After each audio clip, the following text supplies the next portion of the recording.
ating itik ducklings. So yung kanilang kulungan ay aayusin na natin bukas. So ipoposisyon natin yan doon sa dating kulungan ng baboy. Doon sila sa area ng mga...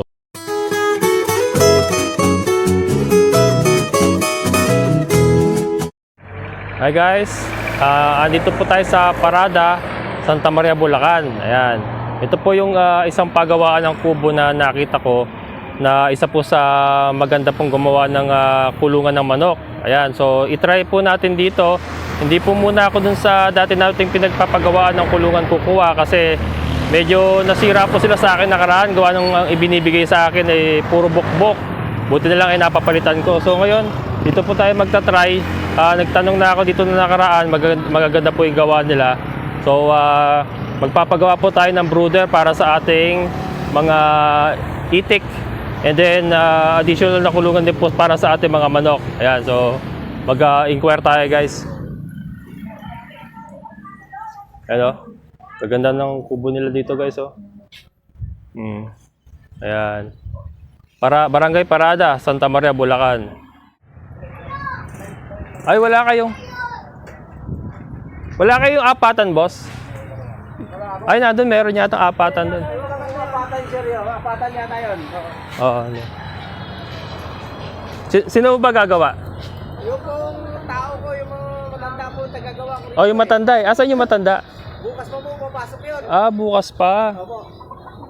Pero pwede ko nang i-instruct sa inyo ngayon. Pwede po, ano nila po ninyo sa akin kung anong klase. Yun sana yung parang ganong kalaki doon sa apatan. Yan guys. Wala pala yung matandang kausap ko nakaraan. Nakausap ko na yung matanda nakaraan eh. Opo, yung Oo. ginagawa ko eh. Magaling gumawa yun eh. Opo. Kami sa kubo po kami nakasayin eh. Ito yung ganito. Ito po yung apatan. Ayan. Pero ngayon po sa inyo, sir, dito naman ang pintuan. Oo, pwede ba yun na ano? Di ganun? O pwede po, Di ganun na taas? pwede po ditanggal na lang po. Ditanggal yung isang buo. Opo, pwede po yung ditanggal dito. Tapos pwede mong ganyan lang. Tapos ganyan mo na siya, sukat po dito yon. Pwede. Basta ano. Pero ano, kalahati ang bukas, ganon. Pwede po dito. Ano po ba? Diretsuhan na lang po siya. Wala siyang division Walang eh. division siya. Walang division. Dalawa. Ano Ha? ba? 1-4 po. 1-4. 1-4 yung ganito mo. Dalawa 1-4. po yun, sir. Dalawa ang pintuan nilalagay natin para mag-distributin. Isa dito, isa po yun dyan. Paano yun? Ditanggal, diangat? Opo, pwede po nyo tanggalin. Pero ganito rin po siya. Kung didiretso po Ganito rin siya. Parang ganito rin diretso Ganito rin po kasinsin. Opo. Ganito rin po kasinsin. Pati yung sahego, ganyan din. Wala kayong babaguhin sa sinsin. Ang tatanggalin nyo lang, itong division. Itong division. Tapos yung pinto, yun lang ang babaguhin. Ito, dito na makalagay. Tapos, pwede yung bang palaparin natin ng konti? Yung haba, ganyan na yung haba. Opo. Papalaparin lang natin konti. Ano po mula pa, sir? Kaya ho bang mga kalahati? 2 feet? 24? Oo. 24 po yun, sir. Oo, Gagawin natin 2 feet. Mga ganito. Ganito. Oo. 1 feet, 1 feet, 2 feet. Mga 24 yun. Ito po yung 20, ano lang ito 21 lang to 21. Opo. So magdadagdag tayo ng 3 feet. Ano po? Tatlong, pulgada. 30 Tatlong pulgada siguro. 3 pulgada. Mga ganyan. Opo. At 2 feet na. Tapos yung haba parehas lang. Opo. Pwede yun. Pwede po yun. 2 feet. Pwede po yun. May dagdag pa. Wala na ho siya. Wala na. Magkano ipe-press niyo sa akin yun? 1-4 lang din 1-4 na rin. Tapos, ano lang naman po nun, wala nang division. wala nang division. Tapos mag-adjust lang tayo rito. Gagawin ko ng 2 feet po yan. 2 feet. Tapos yung taas niya, ganyan na rin. Yan na po ang taas niya. Tapos hindi ito pintuan, 1-4. Opo. Nagdi-deliver kayo? Pagpupurni po sir, kung nandito kami. Dalawa kasi sana ang kukunin ko. Dito lang sa Barangay Bulak, Santa Maria. Dito? Oo. Hindi ko nasisigurado kung may i-deliver ko. Kung nandito po kami, sila po kayo, i-deliver namin. Pag wala Oo. po, katulad ngayon, ang akyat po namin sa bundok na ulit. Ah, Plus. ganon. Opo. So lagi kayo wala pala. Opo.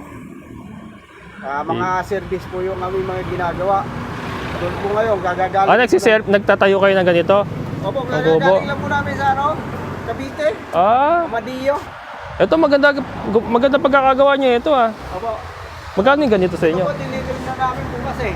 Ayan. Opo, sa Douglas, hinintay lang kami. Yero no, yero. Opo. Ito maganda to, may lababo po. Magkano yung ganyan? Ito, 40. 40 po siya.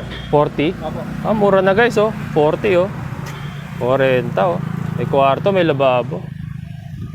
Ito ang 85 po. 85 kasi yan yung parang bahay na no? Opo. Ayan. So negative pala sa deliver. Opo, sir. Pero yun. Ay, ang gamitin yung kawayan boss, yung ano ah. Sige po. Magulang. Pagpipili po natin. Kasi nung napagawa ko doon sa kabila, nakaraan, puro bokbok yung binigay sa akin. Kaya dito ako lumipas sa inyo. Lagi ako nagpapagawa ng ganito.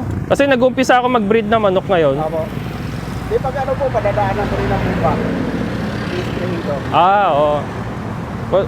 Saka yung pagkakasinsin, no? Ano tama to? Sakto lang po ito. Oo. Lalo sa sahig. Isang daliri po ito, pasok eh. Isang daliri yan, tama. Ganyan na po siya. Oo. Paano to, magkano daw na hiningi Ay, nyo? pagkano lang po dadaan nyo, sir? Kasi pasadya na kasi yung isa eh. Tapos pick up na lang talaga, no? Opo. May daan ho ba dito papuntang Sa ano Katmon? Opo, sa... Ano po kayo dadaan? Yung makaiban.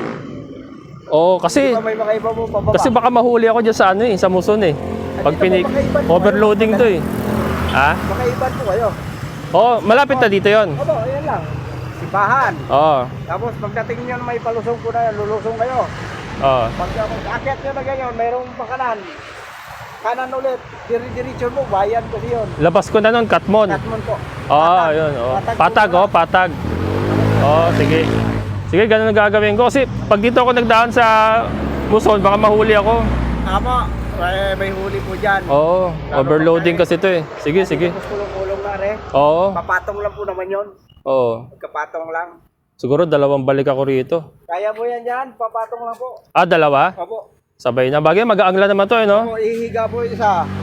Kaya nakaganito. Tapos ihiga po yung isa. Alam naman nila gagawin nila, no? Pag pinikap ko. Sige. Papatali na po natin. Mag-down na lang ako 500 muna. Sige, panilis po ako, sir. Ayan. Dito na lang po yan. Ayan, guys. Yung number nyo. Ito, sa baba. Opo. Kaya, sir. Ayan. Yung kukunin yung number ko? Kala ko aso. 0935 1667 378.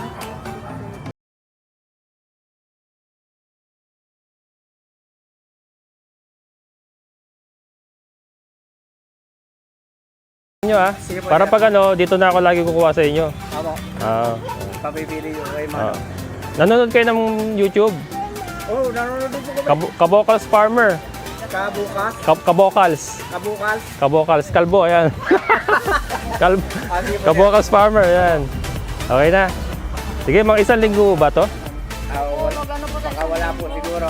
Ano ko lang isang linggo? Basta pagkano, sir? Hindi minsan pumasok may pigsa kasi. Bigyan Manong. Matanda na kasi. Wala ngayon. Tandaan na kasi. Ayun lang po, nagagawa ko ng kulungan. Kaya, sige. Sir, pagkano. Pa-follow up na lang. Gusto kayo pagkama hanggang natapos. Sige. Sige, thank you. Salamat, sir. Okay. Ayan, guys. Pabalikan na lang natin at unfortunately hindi sila nag-deliver at lagi silang wala. So, pick up. So, hahanap ako ng ibang route pabalik. Kasi mayroong dyan. Dyan po ay may crossing. Dyan po tayo nagdadaan. May crossing. Kaya lang may enforcer. Pag kinarga ko to sa kulong-kulong, 2, overloading tayo. Sigurado huli. Huli si Kalbo. So, dito tayo dadaan, guys. Meron daw daan dito na paikot, parang iikot tayo. So, yun po ang aking i-discover. Aking titignan kung uubra tayo dyan. So, yan. Update ko na lang kayo, guys, pagka pinikap natin to. So, yung karugtong ng video na ito ay sa pick-up day na. Ayan. Hi guys, January 20. Yan, binabalikan natin yung ating pinagawang kulungan or brooder. last January 16 ay nandito tayo. Yun nga yung previous video natin. Nagpagawa tayo ng brooder para sa ating mga itik. So ngayon ay kukunin na natin. Yan, dito tayo.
Ayan guys, so inuna natin ikarga yung isa. Anyway, yung isa ay tinatapalan pa nila. Ayan, kasi ayoko ikarga yung dalawa, medyo delikado. Baka madisgrasya tayo. So isa-isa lang, babalikan ko to. Ayan. Ayan guys, so nakabalik na tayo dun sa para sa pangalawang kulungan. Habang kinakarga nila kuya, ay ito, nagsasakati tayo guys. Ayan. Papasalubungan natin sila dagol ng damo, sariwa guys, oh, ang ganda oh. Ganda ng damo. So nandito tayo sa gitna. Okay, mag-alala, nakabuta tayo, yan, para safety. Kasi syempre hindi mawawala ang ahas diyan. Sigurado may ahas diyan. Yan. So magsasakati muna tayo guys. Yan guys, oh. Lawak ano? Puro damo.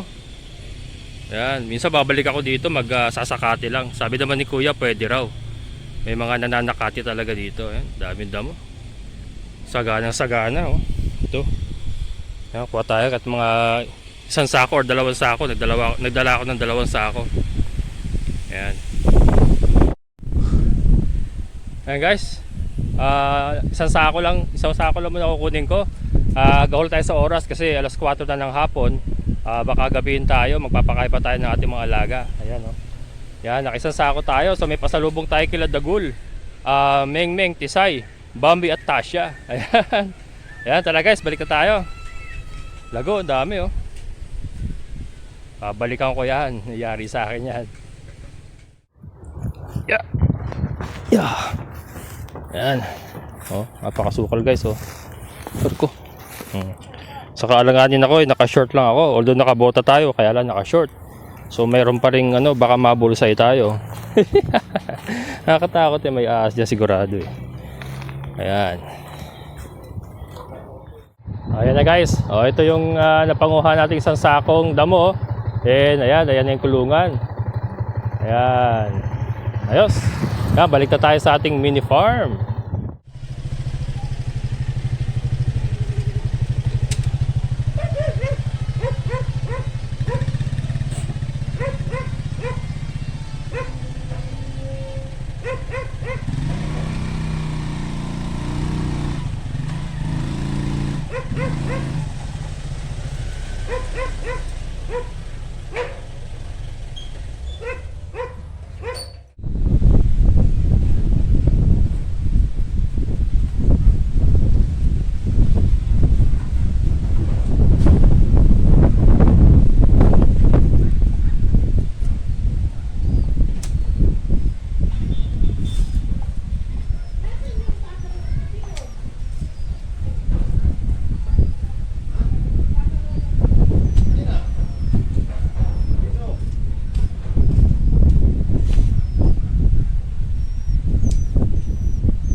Ayan guys, so dalawa yung pinagawa natin. Ito yung huli nating dinala. Ayan, oh. Di ba? Nakita nyo yung pagkakasinsin ng sahig guys. So yun po yung mas maganda kaysa yung makitid na hindi pantay-pantay. Ayan, mas okay yan kasi lalapatan lang natin ng screen yan. Lalagyan natin ng screen yan para bago natin ilagay yung mga sisiw. So yun po ang magsisilbing brooding pen ng ating mga sisiw. And pagka yung time na malaki na sila, medyo kaya na nila, tatanggalin natin yung screen. And then yan na matitira. So mas maganda kasi lusot-lusutan po yung dumi, hindi may ipon sa loob. Ayan, oh. And then ito po, yan. Yung pintuan ay pinilagay natin sa ibabaw para mas easy access kasi nga brooder type siya. Mas madali po siyang ayusin. Yan, kasi yung sisiw po kasi malikot yan. Pagka dito po ang pintuan dito ay mabilis pong nakaka-iskapo. Mabilis nakaka-iskapo. Pag nasa taas ay okay, so alright. Yan, oh. Kita nyo? Then ito yung isa. Ayan. Ayun din, sa taas din ng bukasan. And nakita nyo naman yung pagkakasinsin ng guys, oh. Yan po ang habol ko eh. Kaya doon ako nagpapagawa sa mga gumagawa ng kubo. Ang galing po nilang maggawa ng sahig. Talagang pantay-pantay. And yung distansya po ay ayos na ayos. Ayan o. Ito. Yung isa. Ay, dito sa kabila. Oh. Ayan. Diba? Okay, so alright. Diba? Ayan po. So, dalawang brooder. Ayan. Dalawang broodingan. So, sakto po yan doon sa ating itik na binili na 100 pieces. So, sakto yan. Hahati sila dyan. Hatiin natin yan para maluwang sila. And then, dyan muna sila until such time na pwede na natin silang ilagay sa lupa. Yan. Yung hindi na sila kayang kainin ng mga predators. Ayan. Diba? Mas okay yung ganyan nagpagawa lang tayo kaysa mag-hire pa tayo ng karpentero na gagawa. And yun nga, mas pulido po yung gawa ng mga gumagawa ng kubo kasi yung nga po ang specialties nila. Yun ang skill nila eh. And puro kawayan po yan, wala pong halong kahoy yan. Puro kawayan po yan na magugulang. Ayan o, nakita niyo yung paa. Ito biniyak po. Biniyak na bayugin yung magulang na kawayan. Ayan. Okay. Yan, alas 5 na. Inabot na tayo alas 5. And isang sako nga lang po yung pasulubong natin para kila Dagul. Isang sako lang nasa kate ko pero babalikan ko yun. Napakaraming damo doon guys. Masayang masaya si Dagul doon. Yan, babalikan natin yun. Magsasakati tayo ng maramihan doon. Yan, so sa bahay tayo mag-ending guys. I-update ko kayo dun sa ating mga ducklings kung kamusta na ba sila. Ayan, so itutuloy natin ito sa bahay. Ayan guys, so bago tayo magtapos, update po muna sa ating mga itik ducklings. Yan sila. Ayan. Yan, so kapapalit lang nung karton nila. Ayan guys. Yan sila. Ang ating itik ducklings. So yung kanilang kulungan ay aayusin na natin bukas. So ipoposisyon natin yan doon sa dating kulungan ng baboy. Doon sila sa area ng mga Muscovy duck. Pero hindi sila magkakasama ron. Hahatiin natin yung area ng mga baboy para sa itik and sa Muscovy duck. Yan, malalakas sa kumain guys. Yan sila. Hop. Okay, so alright. Yan, so bukas lipat na kayo sa inyong bagong brooder. Yan, sariwang-sariwa. Kulay green pa yung kawayan. Yan, sariwa yung ginamit na kawayan guys. So okay na rin. Unlike do sa dati po nating pinuntahan na bukbok, puro bukbok yung ibinigay sa akin. Kaya lumipat po tayo sa iba. And so far ay satisfied naman ako sa kanilang gawa. Maganda yung gawa guys.